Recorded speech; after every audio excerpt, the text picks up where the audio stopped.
નમસ્કાર વિદ્યાર્થી મિત્રો, ધોરણ 12 વિષય સંસ્કૃત પાઠ નંબર 6 પ્રણમામી મુદ્દા. હું આનંદથી પ્રણામ કરું છું પાઠનો આજે આપણે અભ્યાસ કરશું. જોઈએ પ્રસ્તાવના. વિગત શતાબ્દીઓમાં સંસ્કૃત સાહિત્ય જેમ સતત રચાઈ રહ્યું છે તેમ વર્તમાન સમયમાં પણ સંસ્કૃત સાહિત્ય સતત રચાઈ રહ્યું છે. આ નવીન સાહિત્યમાં નવા વિષયો છે, નવી વિદ્યાઓ છે, નવી નવી સંકલ્પનાઓ છે. આધુનિક સમયમાં રચાતું આ સાહિત્ય ક્યારેક છંદો તથા અલંકારોની ખાસ પરવા કરતું નથી, પરંતુ આ નવીનતાની ઘેલચામાં પ્રાચીન પરંપરાને એકદમ જતી કરી દેવામાં આવી નથી. અધુનાતન સમયમાં પણ પ્રાચીન પરંપરા મુજબનું સાહિત્ય રચાઈ રહ્યું છે.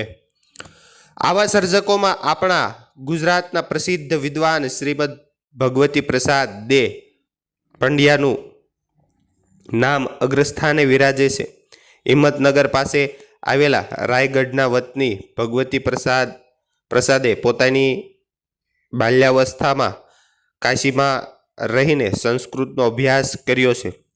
તે વખતે કાશીમાં થતી વિદ્યાઓમાં તેઓ સ્વરચિત કવિતાઓ પ્રસ્તુત કરતા અને વિદ્વાનોની પ્રીતિ પ્રાપ્ત કરતા રહ્યા. તે પછી તેમણે અમદાવાદ આવીને આધુનિક પદ્ધતિએ અભ્યાસ શરૂ કર્યો અને વર્ષો સુધી સંસ્કૃત ભાષાનું અધ્યાપન કરાવ્યું છે. અને 1986માં તેઓ ગુજરાત યુનિવર્સિટીના સંસ્કૃત વિભાગમાં પ્રોફેસર પદથી નિવૃત્ત થયા છે. ભગવતી પ્રસાદ પંડ્યા શીઘ્ર કવિ છે. તેઓ ગમે તે પ્રસંગ કે વ્યક્તિ ઉપર સંસ્કૃતમાં પદ્ય રચના કરી શકે છે. છંદોબદ્ધ રચના કરવામાં પારંગત ભગવતી પ્રસાદ પંડ્યાને સ્વાંતઃ સુખાય કેટલાક સ્તોત્ર રચ્યા છે, તો કેટલાક આધુનિક લયમાં ગાઈ શકાય તેવા કાવ્યો પણ રચ્યા છે. અહીં તેમણે દેવી શારદાની વંદના માટે રચેલા 6 પદ્યોને પસંદ કરીને મૂકવામાં આવ્યા છે. આ પદ્યોમાં પ્રથમ 3 ઉપજાતિ અને શેષ તોટક છંદમાં નિબદ્ધ છે. પ્રથમ પદ્યમાં સરળ સમત્કૃતિ છે. કુંભકર્ણ બ્રહ્માની સ્તુતિ કરે છે, તેથી બ્રહ્મા પ્રસન્ન તો થાય છે, પણ જ્યારે પ્રસન્ન થયેલા બ્રહ્મા પાસે કુંભકર્ણ વરદાન માંગે છે ત્યારે મા શારદા તેને યુક્તિપૂર્વક બદલીને ઇન્દ્રાસનની જગ્યાએ નિંદ્રાસન બોલાવે છે. આવા શારદાને સ્મરવામાં આવ્યા છે. દ્વિતીય અને તૃતીય પદ્યમાં શારદાના ગુણ કર્મોનું વર્ણન કરીને પ્રણામ કરવામાં આવ્યા છે. તે પછી ચતુર્થ અને પંચમ પદ્યમાં શારદાને સંબોધીને ધવલ યશની પ્રાપ્તિ માટે પ્રાર્થના કરવામાં આવી છે. છઠ્ઠા અને છેલ્લા પદ્યમાં પુનઃ મા શારદાને પ્રણામ કરવામાં આવ્યા છે. જોઈએ પહેલા નંબરનો શ્લોક. યદેવ દૈત્ય ખલુ કુંભકર્ણ ઇન્દ્રાસનમ કામ્યતે છ જીહ્મ. જ્યારે કુંભકર્ણ દાનવ ઇન્દ્રાસન મેળવવા કામના કરે છે, ત્યારે જ ખરેખર જે માતા સરસ્વતી તેની જીભ વાણીને ફેરવીને નિંદ્રાસન માંગવા પ્રેરણા આપે છે. નિંદ્રાસનમ યાચતે યમબંબા તામ દેવરાજ પ્રણુતામ સ્મરામી. દેવરાજ ઇન્દ્ર વડે જેમને પ્રણામ કરવામાં આવ્યા છે તેવા તે દેવી સરસ્વતીનું હું સ્મરણ કરું છું. બીજા નંબરનું. શ્વેતા પદ્માસન રાજમાનમ દિવ્ય પ્રભામ જ્ઞાન ગુણ પ્રવાહારમ સરસ્વતીમ સારસ્વતી તામ ચાત્રો નિતાંતમ પ્રણમામી દેવીમ. અનુવાદ. શ્વેત આભાવાળા કમળરૂપી આસન પર બિરાજતા દિવ્ય પ્રભાવવાળા જ્ઞાન અને ગુણના પ્રભાવથી યુક્ત એવા વિદ્યાના દેવી સરસ્વતીને તેમજ સાર તત્વની સભર નદી દેવી સરસ્વતીને હું શિષ્ય સદા પ્રણામ કરું છું. ત્રીજા નંબરનો.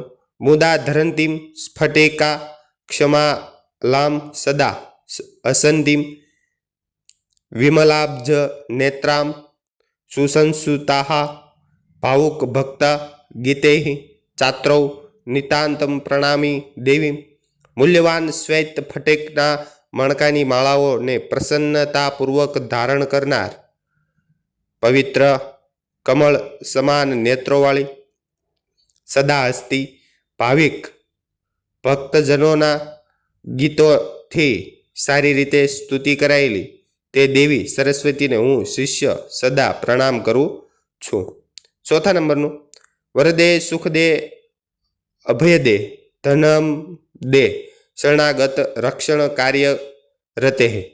જગદીશ્વરી દેવી સરસ્વતી રે મયી દેહી યશો ધવલમ વિમલમ.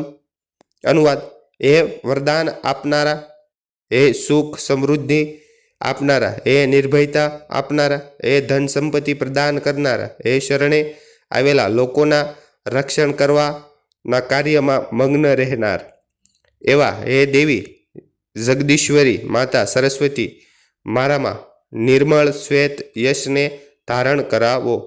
પાંચમા નંબરનું, ભવતા પહરે લલિતે મધુરે શ્રુતિ જ્ઞાન કરે વિધિ દે સુખ દે ભૂતિ કરે ભવતુષ્ટિ પ્રદે મયી દેહી યશો ધવલમ વિમલમ.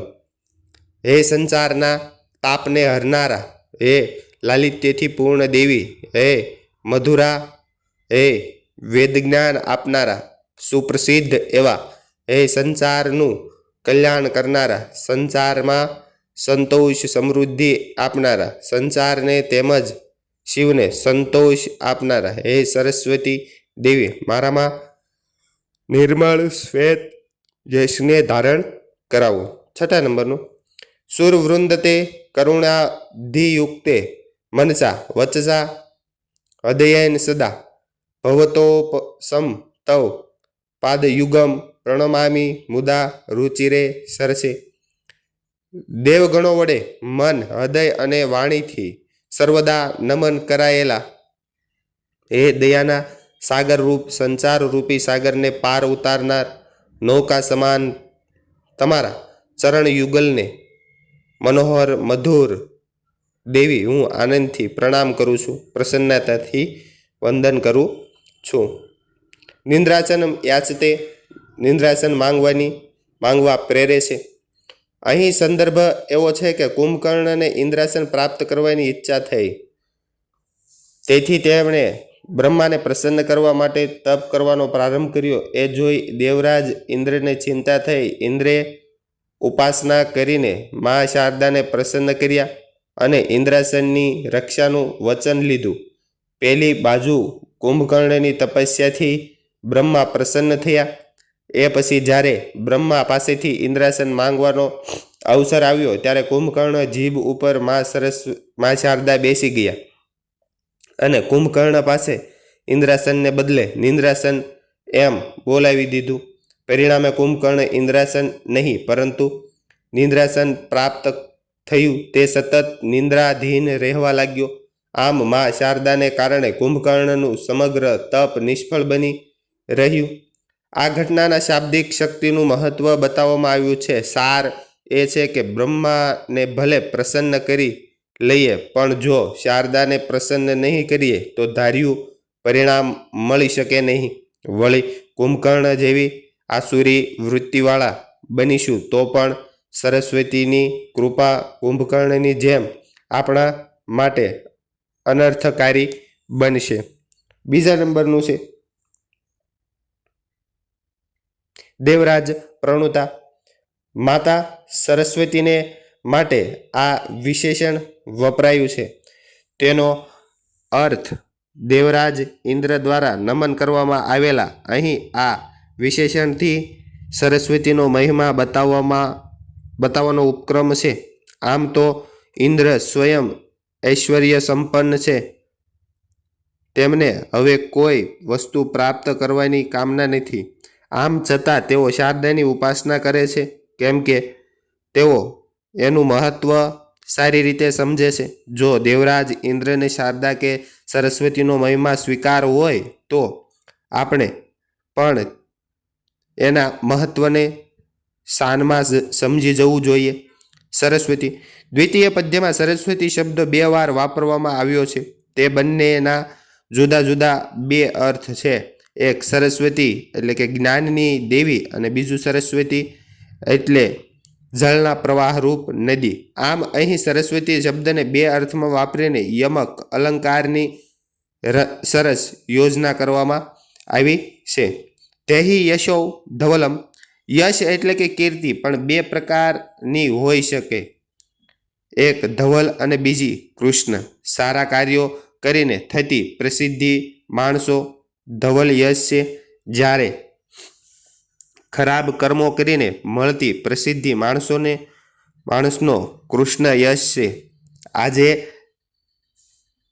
પરિશ્રમ દ્વારા પ્રાપ્ત થયેલી સાધન સામગ્રીથી સાદું જીવન ગાળતા માણસને ભલે કોઈ ન ઓળખતું હોય, પણ સાપરાધ કાર્ય કરીને જીવતી વ્યક્તિને સૌ કોઈ જાણે છે.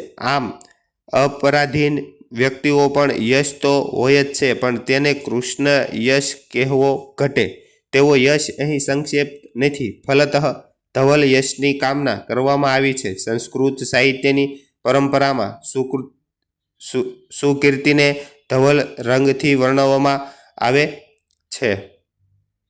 જોઈએ વિકલ્પ. પહેલા નંબરનું દેવરાજ પ્રણુતા કા, તો કે શારદા. સરસ્વતી ઇન્દ્રાસ્યાનમ અર્થક નદી. કીદૃશ યશ અપેક્ષિત ધવલમ ભવતો તપ સમમ કિમ પાદયુગમ ભવતુષ્ટિ પ્રદા કા દેવી પ્રોક્તા શારદા. વિડીયો ગમ્યો હોય તો લાઇક, સબસ્ક્રાઇબ અને શેર કરવાનું ભૂલતા નહીં. મળીએ આગળના વિડીયોમાં. આભાર. Thank you. ધન્યવાદ.